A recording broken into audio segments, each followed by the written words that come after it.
It was supposed to be one of the most beloved sitcoms of its generation, a time capsule of flared jeans, rock music, and teenage nostalgia that turned a cast of unknowns into household names. But behind the laughter, the smoke-filled basement, and the unforgettable one-liners, that 70s show was heading for a collision it couldn't recover from. The end didn't come overnight. It built slowly, through tension, exhaustion, and one particular moment that pushed both the audience and the studio to finally say enough. To understand how one scene could effectively kill a show that once ruled primetime, you have to go back to the beginning, when that 70s show premiered on Fox in August 1998. It was fresh, hilarious, and unapologetically nostalgic. Set in the fictional town of Point Place, Wisconsin, the series followed 6 teenage friends: Eric Foreman, Donna Pinciotti, Michael Kelso, Jackie Burkhart, Stephen Hyde, and Fez, as they navigated love, rebellion, and the ups and downs of growing up in the 70s. The cast was young and vibrant. Topher Grace, Mila Kunis, Ashton Kutcher, Danny Masterson, Laura Prepon, and Wilma Valderrama were all newcomers when they joined the series. The chemistry between them was electric, especially in the circle scenes, the smoky, dimly lit basement hangouts where the group shared jokes, dreams, and sometimes profound truths, all under a haze that suggested marijuana without ever showing it outright. For nearly a decade, that 70s show was Fox's comedy goldmine. It launched careers, inspired spin-offs, and developed a cult following. But behind the scenes, things were not as groovy as they appeared. Fame came fast for the young cast, and with it came ego clashes, creative disputes, and personal changes that would slowly fracture the family dynamic that made the show work. By the time the series entered its 7th season, the warning signs were clear. Topher Grace, the show's anchor as Eric Foreman, had announced he was leaving to pursue film roles. Ashton Kutcher, who played the dim-witted but lovable Kelso, was also pulling away from the series, focusing on his rising career in Hollywood and his growing relationship with Demi Moore. Losing both stars at once was like removing the heart and lungs of that 70s show. But Fox wanted one more season. Producers decided to push forward with an 8th season in 2005, a decision many would later regret. Without Eric and Kelso, the writers scrambled to keep the show alive. They introduced new characters, reworked storylines, and leaned more heavily on the remaining cast. But something was missing. Fans could feel it, and so could the actors. Then came the scene. It wasn't the series finale, not yet, but it marked the moment when even the most loyal viewers began to turn away. It aired midway through the 8th season, during an episode that tried to fill the emotional void left by Topher Grace's absence. The writers had decided to officially end the relationship between Donna, Laura Prepon, and Eric, one of the show's most beloved pairings. To do it, they staged a breakup scene that was meant to be heartfelt, but instead, it broke the illusion of the show entirely. In the scene, Donna receives a letter from Eric, who had moved to Africa in the storyline. The letter explains that he can't come back and that he's moving on. For fans who had spent 7 years watching their relationship blossom, from awkward teenage crush to lifelong commitment, the moment felt abrupt and painfully hollow. There was no emotional build-up, no closure, and no reunion. Just a piece of paper, read aloud by Donna, ending one of television's most iconic couples. Audiences were furious. Social media was still in its early days, but message boards and fan forums erupted in anger. Many accused the writers of betraying the heart of the series. Others blamed the network for forcing an unnecessary final season. Ratings plummeted after that episode, dropping by nearly a third. What had once been a must-watch show for millions was now limping toward an ending no one really wanted to see. Behind the scenes, tensions were boiling. The cast was divided. Some felt the show should have ended with season 7, while others were trying to stay loyal to their contracts. Laura Prepon, who played Donna, later admitted that the emotional tone on set had changed completely. "We all knew it was over, but we had to keep pretending it wasn't." Even more devastating was the growing sense that the magic of that 70s show had vanished. The humor felt forced, the chemistry strained. Longtime fans who had once laughed along with the gang in the basement now described the show as empty. The decision to introduce new characters, particularly Randy Pearson, played by Josh Mayers, as a potential replacement for Eric, was met with overwhelming backlash. Viewers never accepted him, and even the cast reportedly struggled to connect with the new dynamic. The infamous breakup scene wasn't just a creative misstep, it symbolized everything that had gone wrong. It stripped the show of its emotional foundation and exposed the fractures behind the scenes. From that point forward, that 70s show was on borrowed time. But as if the disappointment of the final season weren't enough, controversy would later cast an even darker shadow over the show's legacy. Years after the series ended, allegations against cast member Danny Masterson, Hyde, surfaced, eventually leading to a criminal trial and conviction. The news shocked fans and permanently stained the show's reputation. Many of the actors who had once called themselves family publicly distanced themselves from Masterson, while others struggled with how to respond. Even before those scandals, though, the damage had already been done. The breakup scene had become the moment fans pinpointed as the death knell of that 70s show. It wasn't just about losing Eric or Kelso, it was about losing the sense of friendship, unity, and innocence that defined the show's charm. The laughter that once came naturally now felt forced. By the time the series finale aired on May 18, 2006, the show was a shadow of what it had been.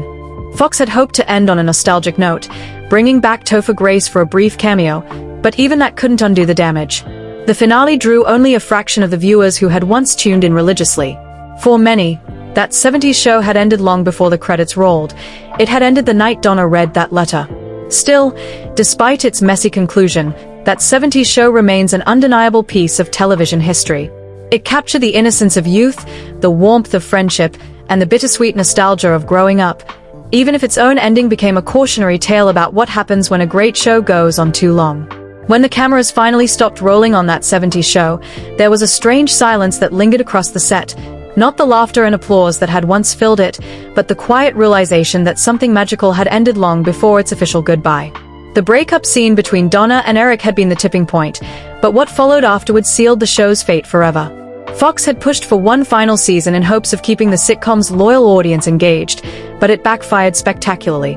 Ratings nosedived, fan enthusiasm faded, and the writers struggled to find a tone that felt true to the show's original charm. Without Eric's earnest innocence and Kelso's goofy energy, that 70s show began to feel like a band that had lost its lead singers but kept playing anyway, out of obligation rather than inspiration. Even the actors themselves felt the disconnect. Laura Prepon, Donna, later said that the 8th season felt bittersweet, explaining that though the cast cared deeply for each other, the heart of the show wasn't there anymore. Wilma Valderrama, Fez, echoed those feelings in later interviews, calling it the most emotional goodbye of my life. The final episode aired on May 18, 2006, and was set on New Year's Eve, the last night of the 1970s. In a symbolic closing moment, the characters gathered in the basement one last time, passing around a joint and laughing as the clock ticked down to midnight. As the countdown ended, Eric returned briefly to share a few lines, and the show ended with the same shot that started it all. The camera rising above the foreman's basement, fading into the sounds of rock music and laughter. It was nostalgic, but also sad. For many fans, it was closure without satisfaction, a reminder of what once was, and what could have been. However, the story of that 70s show didn't end with its finale. The cast, who had once shared incredible chemistry and fame, took vastly different paths after the curtain closed. Some soared to new heights, others struggled to shake off their on-screen personas, and one would later face a dark, tragic downfall that forever stained the show's legacy. Topher Grace had already begun distancing himself from the series before its end, seeking to prove himself as a serious actor. His departure in Season 7 was driven by a desire to move into film, and he did just that. Grace appeared in Spider-Man 3, 2007, as Eddie Brock of Venom, later starring in Predators, Black Klansman, and Interstellar. Though his movie career had mixed results, he earned praise for his versatility. He also returned to TV with acclaimed roles in Black Mirror and Home Economics. Despite moving far from his sitcom beginnings, Grace has always spoken fondly of his That 70s Show experience, calling it a family I grew up with.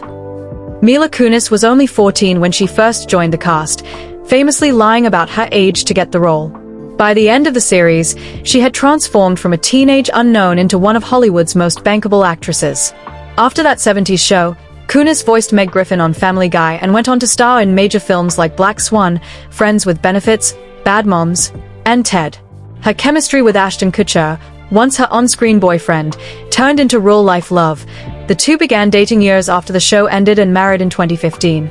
They now share 2 children and remain one of Hollywood's most beloved couples. Kutcher's departure from That 70s Show was a turning point for him as well. He transitioned quickly into film and television production, starring in The Butterfly Effect, No Strings Attached, and Jobs. He also became a tech investor and humanitarian, co-founding Thorn, an organization that combats child exploitation online. When Danny Masterson's allegations came to light, Kutcher and Kunis faced public criticism for writing letters of support for him before his sentencing, a decision they later apologized for publicly.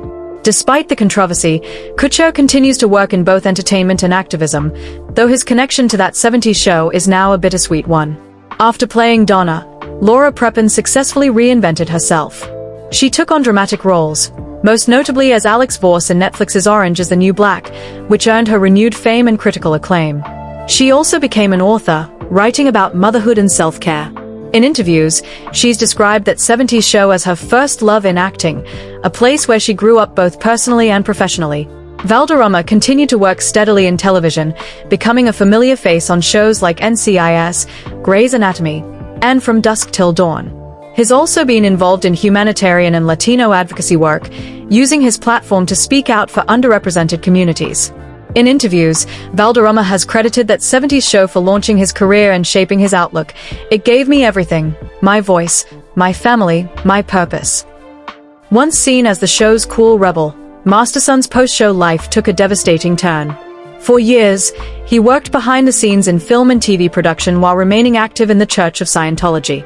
But starting in 2017, allegations of sexual assault emerged from multiple women. After a lengthy legal battle, Masterson was found guilty of 2 counts of rape in 2023 and sentenced to 30 years to life in prison. The conviction shocked Hollywood and forever changed how audiences view that 70s show. The actor's fall from grace cast a dark cloud over the series, prompting fans and even former co-stars to reassess its legacy. The aftermath of the show's end was complicated. While many of its stars went on to success, that 70s show itself became a cautionary tale in Hollywood about overstaying one's welcome.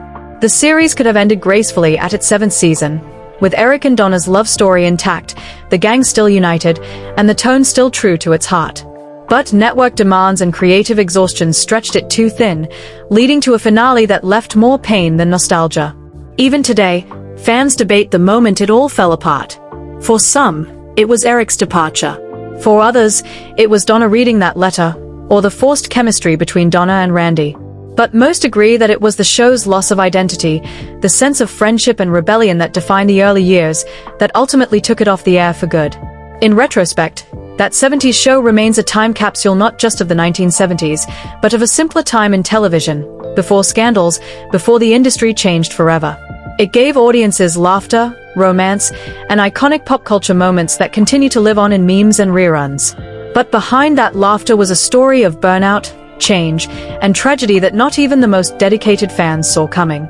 Ironically, what killed that 70s show was not one scandal or one bad decision. It was the slow erosion of what made it special: authenticity, heart, and the unbreakable chemistry of friends in a basement. And when that was gone, the show had nowhere else to go but down. Still, as the final credits rolled and Eric and Donna shared one last look in that dimly lit basement, millions of fans said goodbye, not just to a show, but to an era. The laughter may have ended, the friendship scattered, and the legacy complicated, but one thing remains certain: that 70s show will forever be remembered as the sitcom that taught a generation to love, laugh, and rock out, even if its own ending broke our hearts.